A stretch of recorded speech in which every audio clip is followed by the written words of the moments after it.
Congratulations for the race.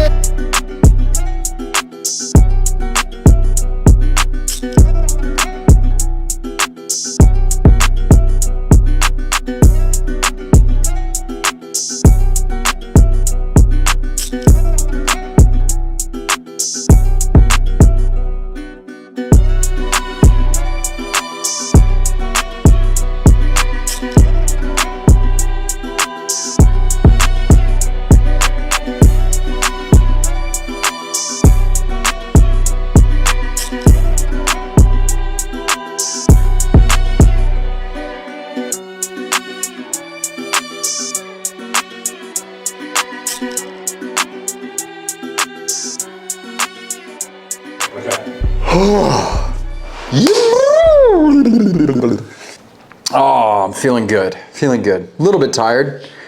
We waited too long to film this. It's 5 o'clock, 2 Pisco Sours down, and a beer, and awards, and a long day in the sun, doing a half Ironman.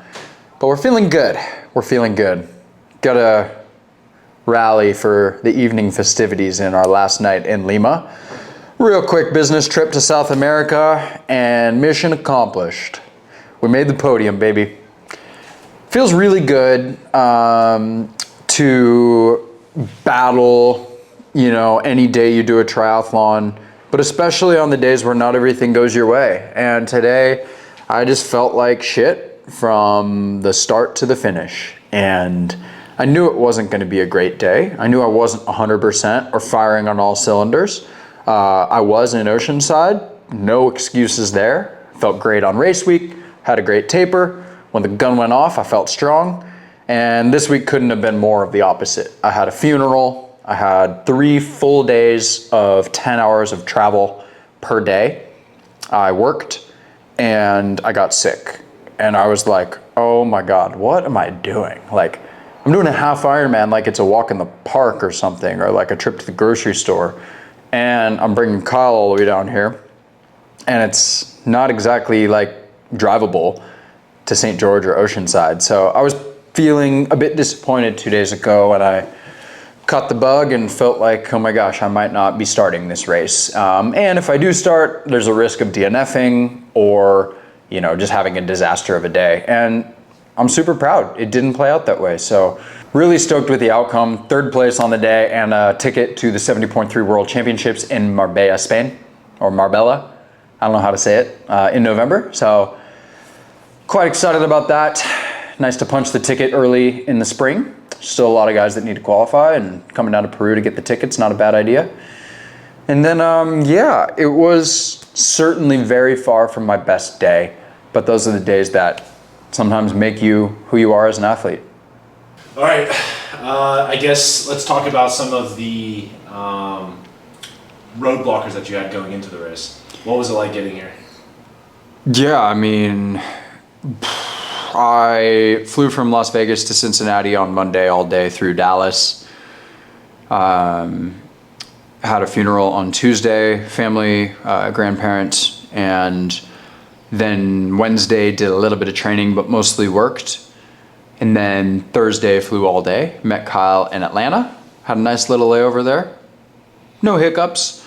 But when we arrived in Peru, we checked the old AirTag app on Find My iPhone, and I knew that the bike was still in Atlanta. So that was pretty disheartening, especially after feeling sick the whole flight. I literally chugged water and peed on the airplane like a record 12 times. So thank God I had an aisle seat. But that was not a fun flight. Yeah, I was sick and it was pretty terrible. I don't remember what movie I watched, but it wasn't a red eye, but it was all day of travel, and you know, you come to South America, it's just a long trip. So, but it was smooth and the bike didn't arrive, and honestly I wasn't that stressed about it. As you saw in the last video, I was mostly just worried about getting healthy, and so I did absolutely everything I could. Of course, we got Organic Ironman over here telling me to just drink like immune boosting shots and drink like chia pudding and it'll make me healthy all of a sudden. So I got some vitamin C and some zinc and chugged water all day and felt a little bit better. Slept really hard, took naps, did no training when I got here. Didn't swim since Monday, which I felt like I hadn't swam since Monday today. It's Sunday, so 7 days of no swimming, and Yeah, I mean, it was not an ideal race buildup. And so those were the roadblocks. I don't think there's any more excuses. That probably hits all of them. Yeah, I mean, that's pretty big. That's pretty significant. Yeah. Pretty significant. What about that swim? It was pretty gnarly. I personally would have been scared to death going in that water. Yeah, dude, that swim was epic. It was a wetsuit legal swim, and it's open ocean. It reminded me a lot of the California coastline here in Peru. And it's just super exposed, big, sort of like long beaches, kind of like a Newport Beach if you've ever been to LA, or a Kiowa or Hilton Head, like these just big, long, mile-long sand beaches. And it was gnarly. Like, I was warming up and kind of, you know, I'm pretty comfortable in the ocean. Waves don't freak me out. Like, I can, you know, body surf, and I've done Oceanside a bunch of times and grew up in California. And I wasn't paying attention, and a wave just knocked me off my feet. And I was like, oh shit, this is like real waves, like Oceanside has been in past years. But it was even worse. It was even bigger swell. Like, I'm not an expert at measuring waves, but I think these are like 5-foot swells probably. You know, like full body length, height. Like, if you are not paying attention, you will be smoked. And so starting the race, it was a beach start, gun went off, you know, I felt terrible. We also hit a bunch of traffic and we were late to the race, so it was pretty stressful. So during the swim start, I literally was like, I need to get my mind right. And I was relying on my mantras for the day that I aligned on with my coach, because I knew I wasn't gonna be 100% today. And it was empty the tank, nothing to lose. Empty the tank, nothing to lose. And I just thought about that all day. Because it's like, look, no one cares that I'm down in Peru. This isn't Ironman Texas, which it was yesterday. And I really genuinely felt no pressure down here, which was a fun place to be. Because, you know, Oceanside, there's a lot of eyes on you. It's broadcast. There's big names. Peru's like, whatever. This is just a boys' trip to South America. Like, let's have fun. Let's drink Pisco Sours, whether it's a good race or not. And obviously I wanted the podium, make a little money, qualify for Worlds, but I wasn't putting any of that pressure on myself once I got sick. So it was kind of a fun way to race without too many expectations. Gun went off, settled into the front swim pack pretty well, but the effort was really high. And I was just like, oh my God, I feel terrible. Like, heart rate was high, stroke wasn't coming easily. Fortunately, the pace never got crazy hot. It was a strong, fast swim, but, you know, not quite as hot as some of the top races that I've been in, like a T100 or a Oceanside. And so at like an 8 out of 10, 7 out of 10 type effort on a normal day, that was kind of like a 9 out of 10 today, and that was good enough for front pack. So I just settled into front pack. I never went to the front, never felt like I had to push it. It was a really wavy, tough swim. I swallowed a lot of water, you know, got kicked around a little bit. And then coming in, I was trying to be pretty aware of where the big breaks were coming in and where the swell was hitting. And I was looking around, and all of a sudden I just ended up in a washing machine. I tried to body surf this wave, and I got some distance, but then all of a sudden my feet just kind of flipped over my head. I did like 5 somersaults under the ocean. I smashed into this other guy underwater. I don't know who it was. And we kind of both somersaulted together. And you know, when that happens, if you've ever had that happen surfing or bodyboarding, like, you kind of panic and you're just trying to relax and figure out which way that is up. And so I kind of just took a big breath, tried to find the surface, took a big breath of oxygen, was like, all right, am I okay? Did I hit my head? I'm good. But I was pretty disoriented. I couldn't really find my feet, didn't know what direction I was going in. So I had to walk for like a solid 10 seconds just to make sure I was good. And I was also just feeling terrible. Kind of fumbled my way through T1, let a little gap open up and had a quick deficit. So I had to push really hard for 5 minutes. My heart rate was like 178, which is pretty gnarly high for me. It sat at 178 for the first 10 minutes of the bike. And in Oceanside, I didn't see any of those numbers. It was like low 170s was my max heart rate. So got myself into the lead group of 3 guys and just settled in. I was in a pretty mentally dark place and physically was just super off. Power wasn't there, heart rate was high, effort was high. Yeah, it was bad, you know. Never thought about DNFing because my boy Kyle came to Lima, way too far to DNF. But I did not go to the front the whole first lap. Just sat in about 300, 310 watts. It was a pretty good pace, pretty good effort. We were making good time, and those 2 French guys that I was riding with were quite strong. And then on the second lap, I was like, all right, I was starting to feel a little bit better, but certainly a little off my game. Put in one big attack. I did 2 minutes at 398 watts, which is about 50 watts lower than I did in Oceanside for 2 minutes.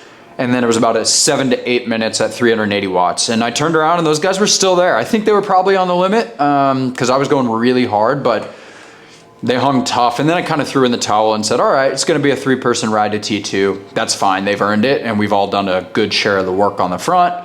We were all riding legally. And, you know, yeah, it was a good ride. It was a 157, which is actually my fastest 70.3 bike split ever. I don't know what that average speed is. Probably like 28.8 miles an hour average, which is like crazy fast, despite pushing my lowest ever 70.3 power in the pro field. So it just shows how fast the Felt IA 2.0 is with the NV wheels and how good my aerodynamics are after the wind tunnel visit this year and dialing things in with Brian. So it's pretty sweet that, you know, on a really bad day where I feel terrible, I can still have the fastest bike split and get a bike course record. So, you know, those are basically like rookie numbers. Those are my amateur numbers. 290 watts, you know, average and 303 watts normalized is like what I did in 2021, 2022.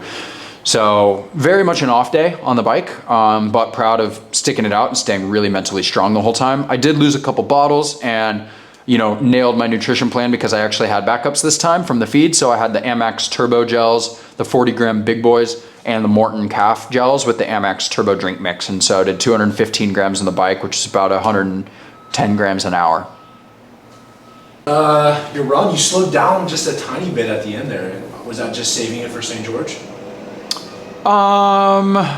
Yeah, I would say so. I mean, I knew that I had third place and the podium in the bag around mile 8. You know, I dropped the guy who was in 4th at mile 3, and I knew the gap was getting bigger, even though I was slowing down a little bit. So I had like 3 minutes on him at mile 8 or 9, and it was just growing every mile. So yeah, I felt terrible also, like all day, you know, I felt so bad. So I was like, oh my God, thank God I don't have to like go to the well today, because I've been going to the well since the gun went off. Like I've just felt like shit all day. And so I was able to kind of settle into like a relatively comfortable 7 out of 10 type effort. Like I was still racing, I was still running hard, but it was kind of like a hard workout instead of like having to mentally just like turn the screws, fucking bury yourself, like negative self-talk. Like I didn't have to do any of that. I was like, you're gonna get a podium today. Like, yay. Look at the ocean. All right, focus on your form. Like it was like pretty like soft racing. And I don't usually race that way. I usually just like absolutely bury myself. And it was like easier than Oceanside and a little bit faster. I think I ran 120 flat or so, like 120.05 or something like that. At one point I was like, oh, should I run under 120? And I was like, no, I don't care. Like, I'm racing St. George in 2 weeks. I don't need to, and I'm traveling this week. I don't need to like not be walking. And so like my legs actually feel pretty good today, which is awesome, because after Oceanside I like couldn't walk. And yeah, it just shows like on a day where I felt so bad, my run is actually moving in the right direction. And I also had no pressure. So yeah, it was probably a 118:30 kind of day, which is still by no means where I want to be, but it's kind of like closer to where I was at last year in most of my racing. And on my better days, I was running 118. And yeah, on a day where like my swim was bad, my bike power was 30 watts lower than it should be, but my run was like, the effort was pretty easy, and it was, you know, what do you say? Like no pressure. I wasn't actually racing anyone head to head or having to go to the well. Yeah, I'm pretty satisfied with it. Pretty uneventful. I went out at the front and ran 1 mile with Casimir, like 5:44 was my first mile. And so, yeah, I'm pretty encouraged, because the first 5 miles, again, like Oceanside, I was running like sub 6 and it felt easy and felt in control.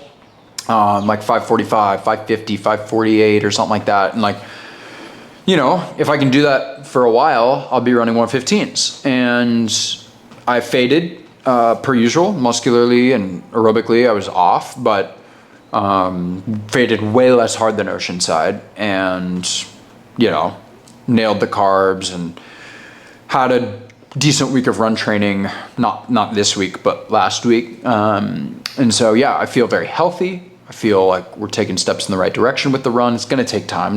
No magic happens overnight unless you're eating too many chicken and eggs, which is not my style. But yeah, trust in the process, and like really stoked to finish 3 hours 46 minutes flat. New 70.3 PR.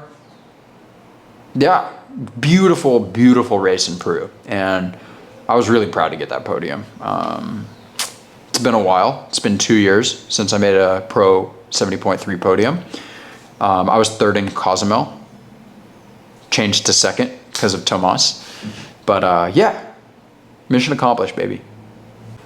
All right, so what are we about to go do right now? And then what's your plan until St. George, since you have travel coming up? What are we about to do right now? I don't know. I would like some more drinks. Okay, guess that's what we're doing. Coach says you got to recover. Don't drink too much tonight, but you can text her. Yeah, and then we're flying out tomorrow. Quick trip, so got to pack the bike and do that fun stuff tonight. But yeah, back to Vegas tomorrow night at midnight, and then the plan before St. George is just stay healthy, recover from this race. I got a work trip, as I said, in Chicago, and then we're gonna come back and we're gonna have a big easy weekend of training, probably just easy volume, maybe like 4 hours on the bike on Sunday with an easy run and some swimming. Yeah, easy running, easy swimming, easy biking, maybe a couple of little race prep sessions the next week, but that's St. George race week already. So yeah, it's always tricky when you're racing 2 weeks apart in 70.3.